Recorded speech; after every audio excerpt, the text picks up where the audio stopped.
now we are going to talk in this video about how to actually code some of this safety PLC stuff. So we're going to start with actually inputting the safety inputs.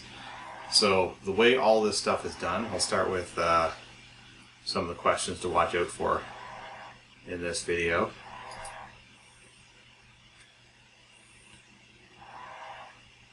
I can advance my slides here. Alright, so things we're going to watch for here. How many device inputs are actually needed to run the RIN or redundant input block? How do these inputs need to work together? That's very critical. What is the difference, spell that right, the difference between automatic and manual reset on that block? That's a setting on the block. We'll look at the difference between that. And what kind of devices would you typically use for auto and what would you use for manual reset for different types of devices? So let's look at our logic and simulation. So if you remember what the simulation looks like, we have this cell here which is running. So let's look at some of our PLC logic. So when we get into this logic now, you're going to notice that we are now using, so far in this course, everything we've been doing has been underneath this. And when you look at the tasks over here, we have a main task and we have a safety task. So we've been doing everything so far in the main task. That is where all of our standard logic has lived so far, and that's where all the standard logic is programmed. So you make routines under there to run your standard logic. You use standard tags in there. The PLCs we have, if they are a safety PLC, which is what we have in our lab, they also have a second task here as well, which is the safety task. So this is running completely independent of your main task. In the safety task, this is where you're going to do all your safety PLC programming, and this runs independent of everything else. The tags that we're using in here are actually defined as safety tags. So you have standard tags, you have safety tags. If you look under the controller tags, you will now see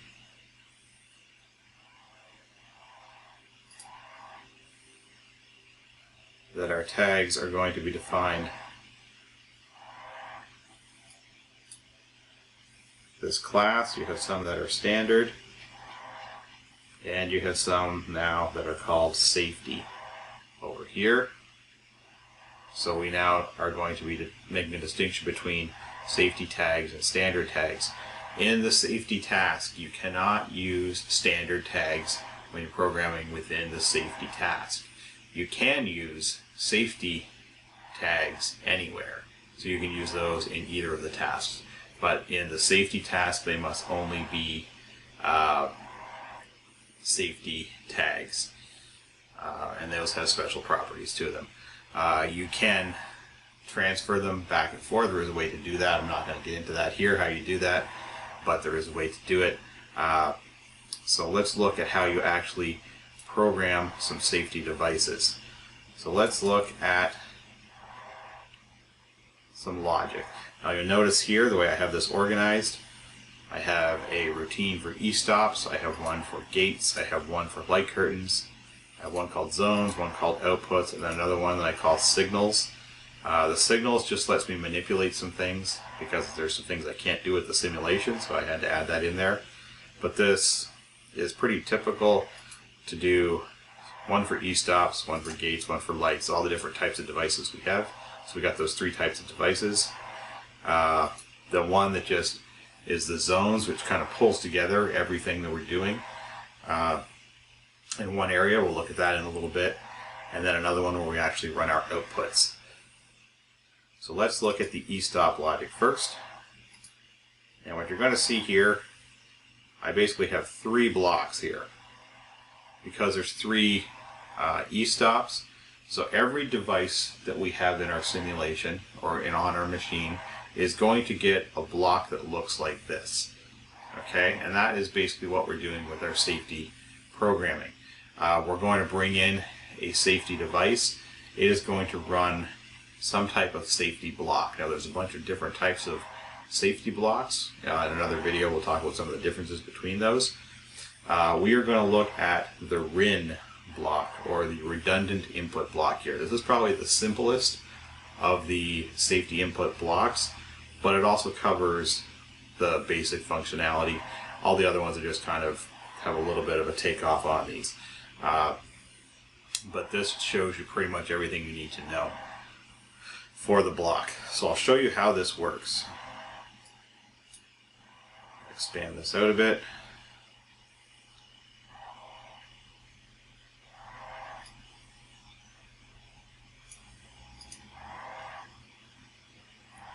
So this is the block for this e-stop button over here. So you'll see the very first line here. This is a tag. I called it e-stop 1. That is defined, the data type is a redundant input, so you need to put a tag type for each of these blocks. It recognizes that as just the block that goes with this actual RIN input, so that creates all the other tag extensions that you need for that. Sets that automatically for you. The next thing we do here, the reset type. You have two choices here, either manual or automatic. So for an e-stop, I've set this as manual. I'll show you what that means in a minute. And then all of our safety devices are 2-channel devices. That means this e-stop has 2 inputs that come back from it to our system. Those 2 inputs should always work exactly the same with each other. So we have channel A and channel B. So channel A is on, channel B should be on. If channel A is off, channel B should be off. The other factor is that those 2 things should always be working with the exact same timing. So they should go on at the same time, they should both go off at the same time. This block is set up to expect to see those work within, I believe, half of a second of them going on and half a second of them going off.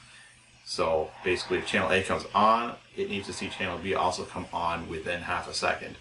If channel A goes off, channel B must go off within half a second. So they must always agree, and they must always be within a very small time window of the same. If they are ever different for more than half a second, this block will go into a fault state, and we'll demonstrate that in a minute. So those are our 2 inputs from the device. So you can see right now, those are both at a state of 1 right now, which basically means my e-stop is good. If I push this e-stop button, you'll see those both go to a 0, and my block is now off. If I pull that e-stop back out again, this is back at a 1 now. I reset it and it comes back on again. My machine starts running again. This next item here, gate reset, that is a tag linked to a reset button. If you are running a manual reset, you need to have a reset button that will actually reset this block if it turns off. So for an e-stop device, we typically do that. So that's what I'm doing here. So you can see that run again. So if I shut this off, my inputs are now off. You can tell this block is off because that output 1 right here, that flag went off. Turn this back on again. My inputs are now good, but the block is still off. It is waiting for this circuit reset input to come on. That is what actually resets it. So that's linked to this button right here. If I hit that, now my block is good again. Okay, so that needs a reset for that to go. So that is what manual reset means. If this was set to automatic reset, it does not need that to happen. So if I actually change this, if I set this to automatic, Block works exactly the same, except it doesn't need that reset button to be hit in order for it to reset itself. So you'll see now if I push the e-stop in, as soon as I pull it back out again, the block will actually reset itself. So now if I hit the e-stop, when I pull this back out, it should go back it should start running again without me pushing the green button. It goes without resetting it. So that's the difference between automatic and manual reset. So typically we want to have e-stops require a manual reset. If you hit an e-stop button, it's always best to not restart the machine. As soon as you pull the e-stop back out again, you want to have some type of confirmation that yes, I really do want to restart again. I need to push a second button to do that. Safety gates would be another one. Typically you're always going to want to force someone to actually push a button to reset a safety gate. If you open up a safety gate and walk into it, you don't want to have that door shut behind you accidentally and the machine just start again. Now you should be locking that door out, but if you don't want it to just restart as soon as the door closes. You want a button to actually have to be pushed to restart that gate as well. The one time on this simulation for sure that we'll actually do an automatic reset is on the light curtains, because we actually have parts passing through the light curtains, and we want those to automatically reset as soon as the part has cleared the light curtain. So the light curtains in this one, you'll actually see we have an automatic reset set for those. So the last thing we have here is this fault reset. So that I have linked to this red button over here. You can see that if I push that, we get a 1 over there. So that we use if we actually get this into a fault condition. So that would happen. There's a couple ways to do it, but one of the easy ways to do it is if so that's detecting basically do we have some type of issue with our safety device. So if one of those two input wires became disconnected, we'd get a disagreement between channel A and channel B. Like we'd have channel A on, channel B is off. We can't have that. That's not a valid condition for a safety device. If this block detected that, then this block would go into a fault condition. It couldn't be reset. The other condition we would see is if we get channel A and channel B switching, but the timing is more than half a second between them. So I'm actually manipulating the time of these in this routine over here. So I am going to change the time of these so we can demonstrate this block faulting.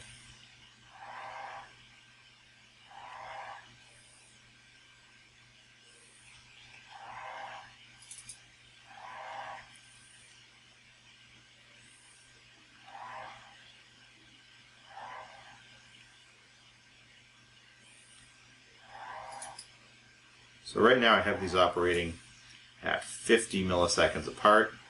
I'm going to change that to 600 milliseconds apart.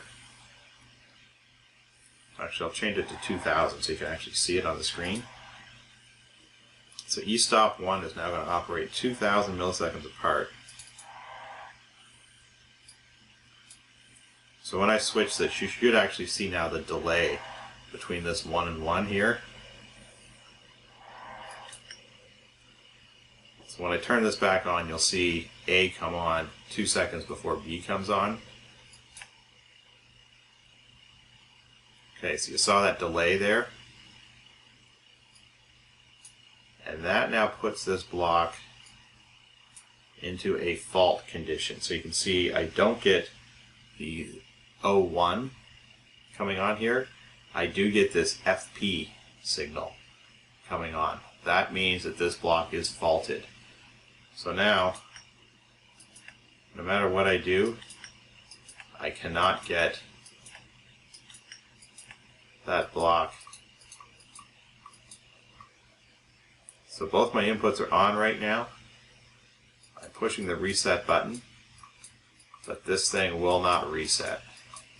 So this device has basically locked itself out until I push this fault reset button.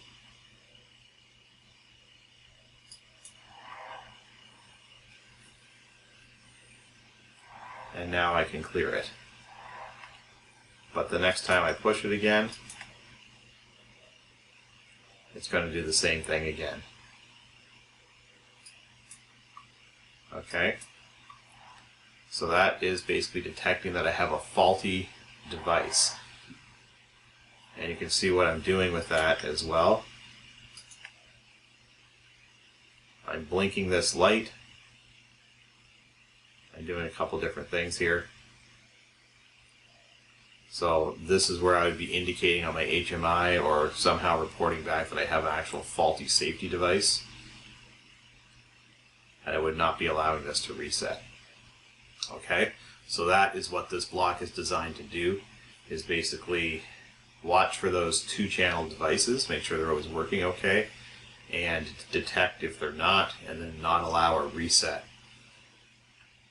Even if my two inputs are good, do not allow a reset unless you actually do a fault reset first. And then even after a fault reset, you need to clear that. Okay? I'm going to go change this back to normal. Change that back to 50 instead of 2 seconds.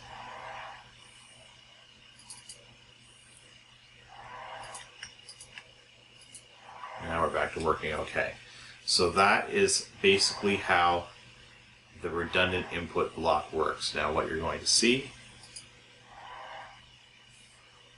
I have E-stop 1, E-stop 2, E-stop 3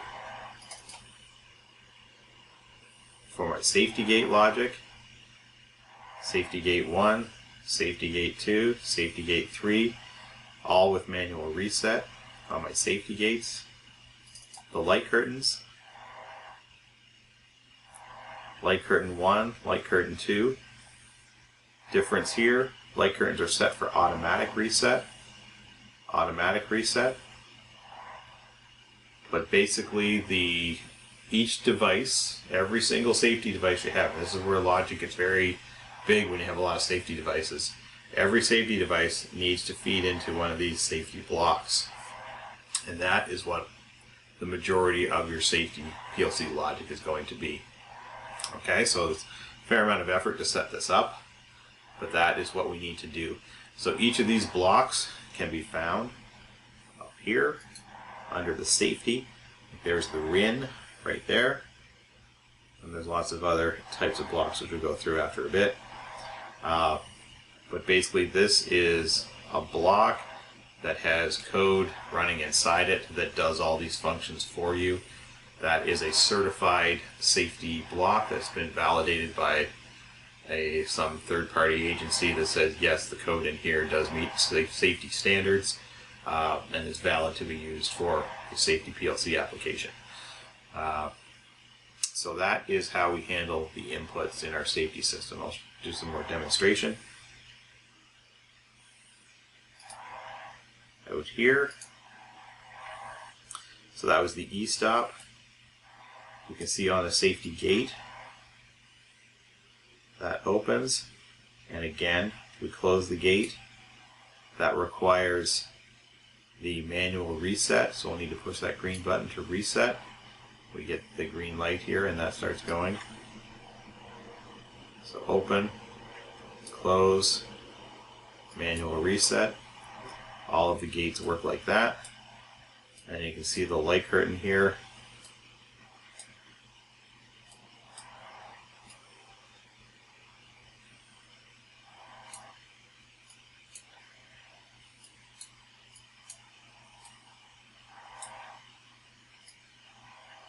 The light curtain.